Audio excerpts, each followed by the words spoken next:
안녕하십니까. 감사 스마일입니다. 12월 3일 올겨울 들어서 가장 추운 날이네요. 아침 방송 기쁘게 시작하겠습니다. 오늘의 한 줄 명언은 당신이 꾸준히 하는 일이 당신이 어떤 사람인지를 말해줍니다. 훌륭함이란 우연히 이루는 것이 아니라 몸에 밴 습관으로 이루는 것이다. 감스님들 혹시라도 지금 하고 있는 일 중에서 꾸준히 하는 일이 있다라고 하면 분명히 당신은 작은 성공을 할 수 있을 거라는 말씀을 감사 스마일이 소신껏 이야기 드립니다. 그리고 이제 12월도 이제 2025년도 한 달도 채 남지 않았는데 올 한해 잘한 일도 있으실 것이고 또 잘못한 일도 있으실 거라고 생각합니다. 올 한해 잘 반성하시고 또 2026년 새해를 또 잘 계획하실 것을 이야기 드립니다. 네, 토지거래 허가 신청 건수 11월 5주차를 살펴봤더니 1등이 노원구고요, 2등이 강서구, 3등이 송파, 4등이 성북, 5등이 은평구입니다. 이거를 의미하는 의미가 여러가지 의미가 있겠지만 제가 보았을 때 지금 노도강 금강구 그리고 이제 은평 그리고 이제 강서구 쪽도 이렇게 확산되고 있다. 즉 다시 말해서 한강벨트에 있는 강남 3구라든지 마용성만 사람들이 또 찾는 것이 아니라 이제는 서울에 있는 주요 입지는 너무 비싸져서 못 들어가기 때문에 일단 서울 외곽 입지 중하급지라도 지금 내 집 마련을 해야 되겠구나라는 생각들이 더 많아진다는 말씀을 드리고 26년이 내 집 마련이 더 쉬워질 거라고 생각하시는 분들 계실 수도 있겠지만 시간이 지나보면 알게 될 겁니다. 분명히 지금이 더 쉬운 시기라는 말씀 다시 한번 강조해서 이야기 드립니다. 서울도시공간 포털 2040 서울도시기본계획을 살펴드리면 많은 사람들이 내 집 마련 또 나만의 서울을 갖다가 어디서 찾아야 될까라고 고민들을 많이 하실 텐데 내가 돈이 많다라고 생각하시면 3도심을 들어가시고 내가 돈이 3도심에 들어갈 정도만큼은 많지 않다라고 하시는 분들은 7광역 중심으로 들어가시고 그리고 나는 7광역 중심도 힘들다라고 생각하시면 12중심지, 즉 다시 말해서 이 빨간색에 있는 서울도심, 그러니까 서울도심과 여의도, 영등포, 강남, 용산, 잠실, 마곡, 상암, 수색, 그 다음에 청량리, 왕십리, 창동, 상계, 가산, 대림, 그 다음에 신촌, 마포, 동대문, 성수, 목동, 봉천, 사당, 이수, 수서, 문정, 천호, 길동, 망우, 미아, 연신내, 불광까지를 갖다가 내 집 마련을 하시면 좋을 거라는 말씀을 감사 스마일이 자신있게 이야기 드립니다. 그렇기 때문에 내 능력에 맞춰가지고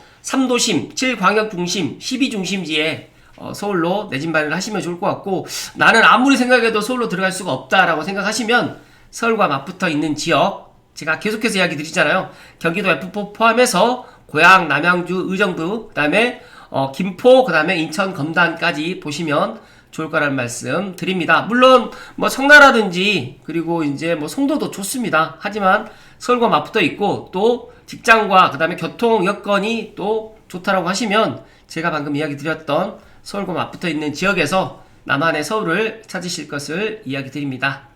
네, 아파트 랩에서 1000세대 이상 단지를 서울 2년간 입주 대단지를 갖다 한번 살펴드렸는데 청담 누엘부터 시작해서 레미안 원페를라, 이문 아이파크 자이, 잠실 레미안 아이파크, 잠실 르엘, 레미안 트리니온, DH방배, 힐스테이트 메데알레, 청계 리버뷰자이, 고덕강의 3단지, 마포자이 힐스테이트, 라첼스, 푸르지오 라디우스 파크, 창경궁, 롯데캐슬 시그니처까지 향후 2년간의 공동주택 입주 물량이 43만 가구로 지금 보고 있는데 서울은 한 5만 8천 세대 정도 될 것 같습니다.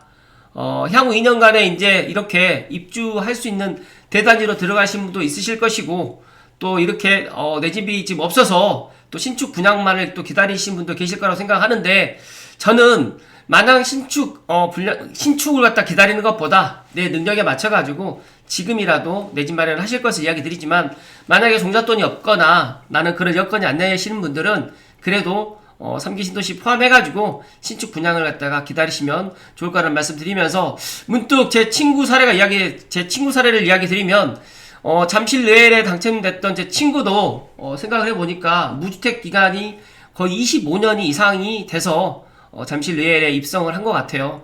그렇기 때문에 그런 나는 무주택 25년, 뭐 30년을 갖다가 한번, 그렇게 한번 기다려보겠다라고 생각하시는 분들은 기다릴 수 있겠지만, 그 기간이 결코 쉽지만은 않다는 말씀 강조해서 이야기 드립니다. 네, 유출한 중국인은 안 잡고 쿠팡만 잡으려 한다. 최근에 이제 쿠팡의 개인정보 유출 때문에 많은 국민들이 상당히 분노에 지금 차 있는데, 감사 스마일도 쿠팡 이용하는데 개인정보 유출됐다고 연락이 왔어요. 물론 개인정보 유출이 뭐 쿠팡뿐만이 아니라, 뭐 제가 쿠팡을 두둔하는 것이 아니라 진짜로 이 중국인들의 문제가 상당히 심각합니다. 이런 것들을 진짜 지금 이재명 정부에서는 알면서 그냥 모르는 채 하는 건지는 모르겠지만, 대다수의 깨어있는 국민들은 이런 것들을 이제 알고 있다. 그렇기 때문에 부디 감스님들만이라도 지금 행해지고 있는 것들이 정상적이지 않다라고 생각을 갖다 한번 해보시는 것도 하나 필요할 것이다 하는 말씀을 추가로 이야기 드립니다. 그리고 정치에 관심 없다는 사람들의 심리입니다. 아, 중국인 무비자 왜 하는 거야? 너무 싫다. 그게 민주당이 정치에 관심 없다. 검찰 폐지된다고 그런 범죄자만 좋은 거 아니야? 그게 민주당이 정치에 관심 없다고. 원산지 폐지 왜 하는 거지? 그게 민주당이. 아니, 정치에 관심 없다니까? 토지 허가제로 아파트 살 때 허가를 받는다는 게 무슨 개소리야? 아니, 민주당이. 야, 정치에 관심 없다고 이야기하지 말라고 라고 이야기를 합니다. 그래서 감다스마일 정치에 관련된 이야기를 뭐 친구들 모임이나 뭐 진짜로 친한 사람들, 저희 부모님, 저희 어머님, 그 다음에 친한 분들하고도 또 정치에 관련해가지고 이야기를 하지 않는데, 그런데 중요한 거는 정치와 부동산과 경제가 상당히 밀접하게 관계되어 있다는 거는 감스님들 다 알고 계시죠. 특히 정치를 말하지 말라는 프레임에 지금 대한민국은 갇혀버렸습니다. 그래서 참 안타깝기도 하고 싶은 이야기는 정말 많지만 제가 정치 이야기를 안 드린다는 말씀을 드렸기 때문에 이쯤에서 본론으로 넘어갈 수 있도록 하겠습니다.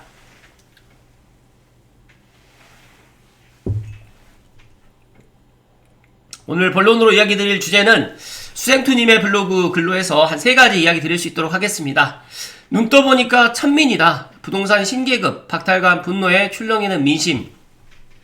이 블로그 포스팅 글이 지난 11월 11일 글인데, 제가 이걸 보면서 상당히 와닿는 이야기가 많아서 오늘 감스님들께 특별히 이야기 드립니다. 지금 10월 15일 부동산 정책이 민심의 내관을 건드렸습니다.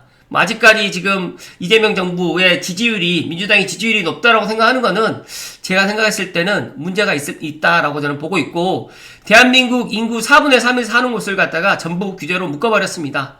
지난 10월 19일 날 부동산 막차 시간표가 떴다. 세 번째 부동산 정책이 발표된 후 쏟아져 나온 반응입니다. 각종 부동산 관련 커뮤니티라든지 온라인 카페, 유튜브 등에서 이제 지금 아니면 못 산다. 그래서 5일 동안 정말 많은 사람들이 부동산 5일장이라고 또 표현할 정도로 현장은 전쟁터로 변했다. 역대 진보 정권에서 되풀이해온 규제로 집값 잡기가 시도가 시작에 남긴 패닉 바잉 학습 효과가 그만큼 강렬했다는 말씀 드리면서, 서대문구의 한 부동산 중개업자는 규제 적용을 앞두고 급박하게 전개된 매수 행렬에 매도자가 내놓은 집을 세입자가 안 보여주는 경우도 있고, 또 내부 확인도 안 하고 계약금부터 쏘는 매수자가 지금 많았다. 빨리 계약금을 입금하지 않으면 매도자가 계좌를 잠그고 가격을 더 올려버리기 때문에 초조해하는 매수자들과 함께 1분 1초를 다퉜다고 전했고, 10월 19일 밤 11시를 넘어서까지 전자계약서를 썼다. 왜 전자계약서를 쓰는지 잘 모르시는 분들 이야기 드리면, 대출 금리가 조금 낮습니다. 그렇기 때문에 최근에 이제 계약하시는 분들은, 또 신혼부부들 같은 경우에도 전세자금 대출도 그렇고 주택담보대출이 조금 이자가 싸기 때문에 또 전자계약서를 지금 많이 이용을 하고 있습니다. 연초만 해도 서울 집은 고점 아닌가라고 묻는 사람들 정말 많았고, 재작년에 감자스마일 그렇게 내 집 마련을 하라고 매일 아침마다 진짜 목이 아프게 떠들었지만 제 이야기가 공연불이죠. 왠지 아십니까? 가격이 오르니까 사는 거예요.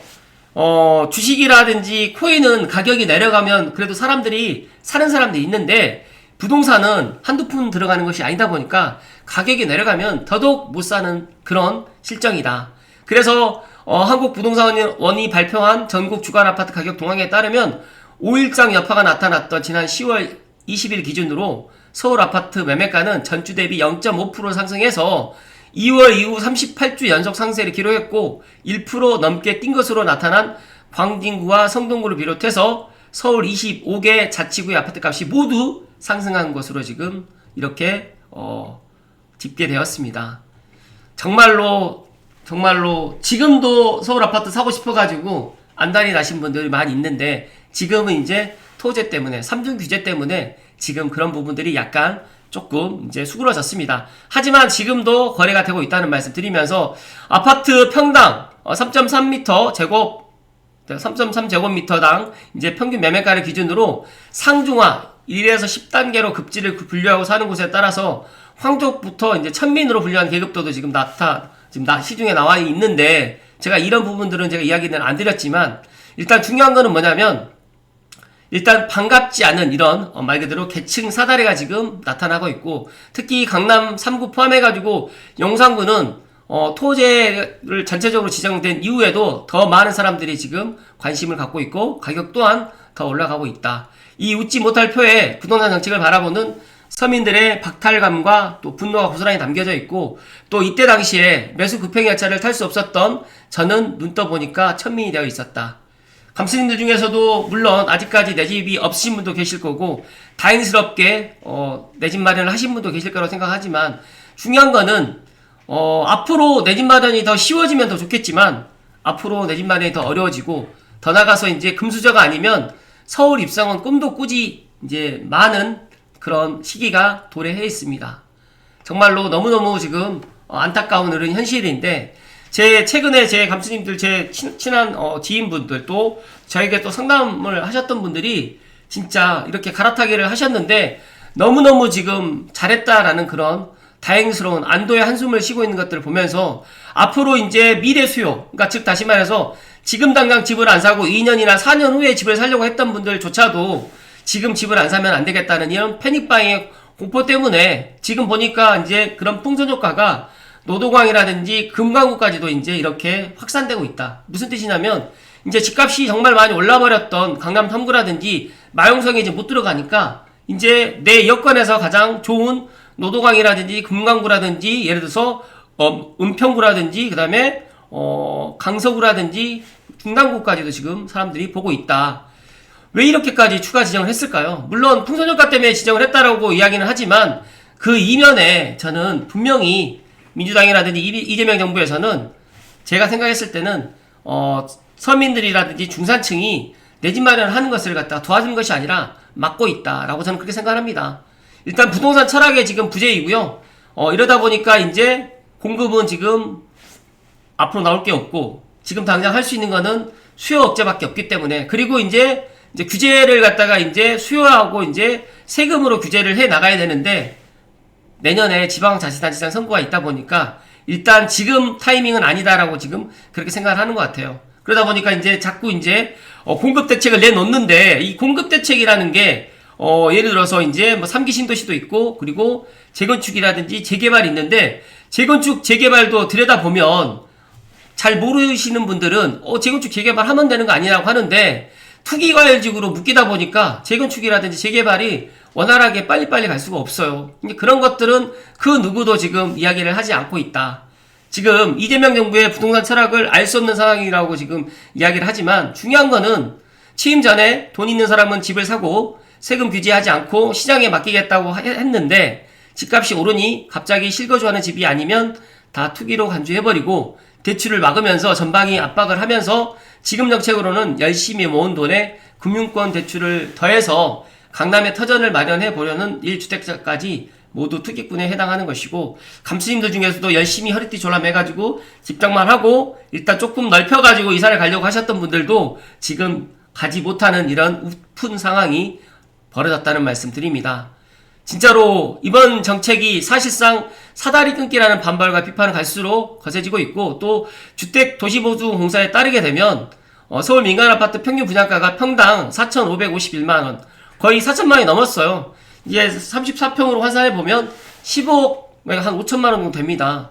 근데 규제지역은 15억 이상 아파트 구매 시에 최대 대출 한도가 6억원, 그 다음에 15억에서 25억원 이하는 4억원만 가능한데, 일반 중산층 이하의 서민들이 과연 이 돈이 있을 수 있을까요? 그렇기 때문에 이제는 공공분양으로 눈을 돌려야 되는데, 안타깝게도 공공분양도 온전한 내게 갈수록 사라질 것이라는 말씀 드립니다.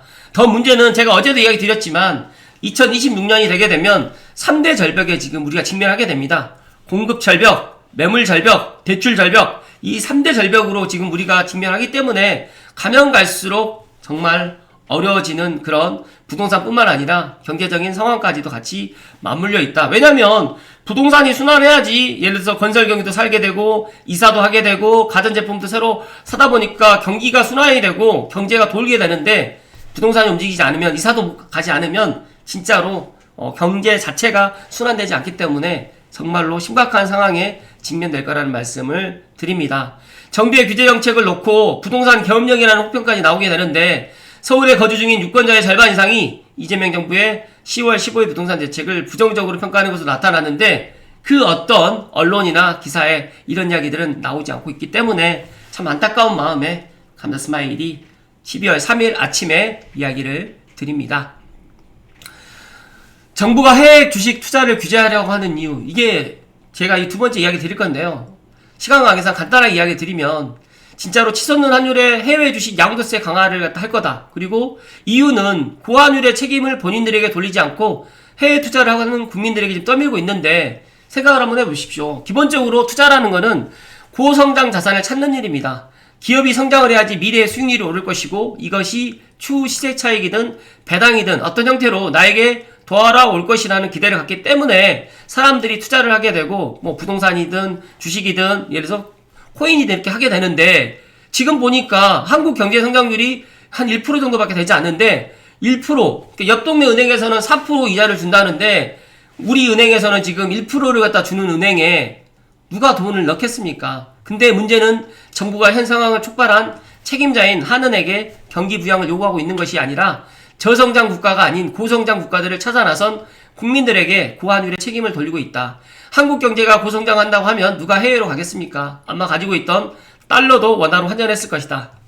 그런데 그동안 집값 닫는다고 고금리 유지하면서 성장도 안 나오는 국가의 경제를 더 망가뜨려 놓고 이제 와서 한국을 떠나 해외 기업들에게 투자한다고 하면 환율이 올라가기 때문에 세금 규제를 때리겠다고. 이거 종로서 빰 맞고 한강에 하프라는 꼴 아닙니까?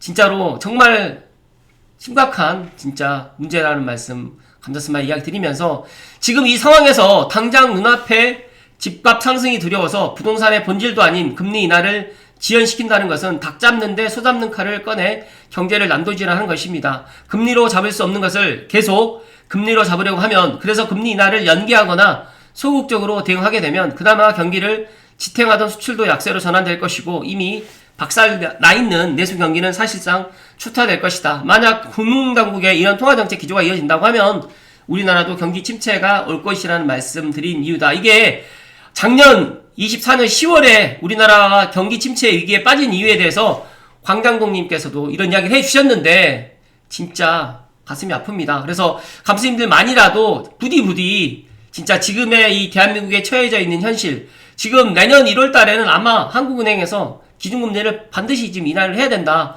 정말 지금 미국은 12월에 지금 기준금리를 갖다 인하할 가능성이 상당히 높아지는 이 가운데서 우리나라만 지금 금리 인하를 하지 않고 고수하는 것은 정말 지금 잘못되어 있다는 말씀을 다시 한번 강조해서 이야기 드립니다.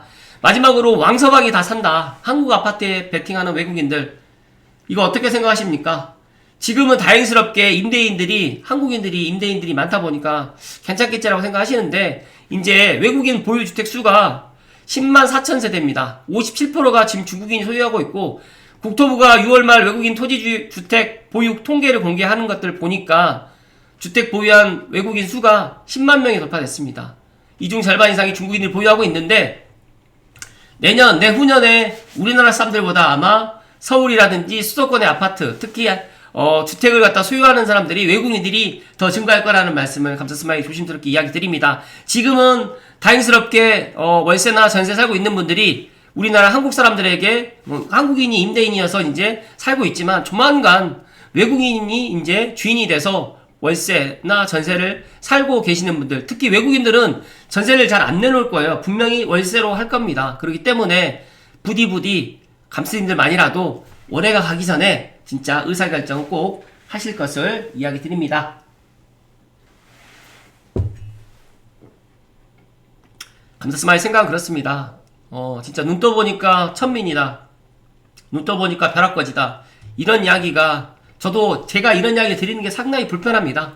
그런데도 제가 이런 이야기를 계속해서 반복적으로 이야기 드린 이유는 뭐냐면 진짜로 이 언론에 나와 있는 그 이야기들만 지금 믿고 있는 분들이 너무 많고 앞서서 지금 이야기 드렸던 것처럼 진짜 정치에 관심이 없으면서 이런 것들이 일어나는 것들을 보면서 이제 시간이 이제 지나게 되면 더 많은 사람들이 알게 될 거라고 생각이 되는데 진짜 안타까워서 오늘 아침에도 이야기 드렸지만 제 이야기가 과연 얼마나 많은 사람들에게 울림을 줄까 그런 생각을 갖지만 그래도 저는 감스님들께 이런 이야기를 꼭 드려야 되겠다라는 그런 사명감을 이야기를 드렸고 올해도 이제 얼마 남지 않았지만 부디 감스님들 중에서 무주택이신 분들은 진짜 행동의 전환이 필요하다는 이야기를 마지막으로 강조해서 이야기 드립니다. 그리고 2026년 결국은 부동산 이벤트 신청 안 하신 분들 많으신데 꼭 신청 많이 해주십시오. 고맙습니다.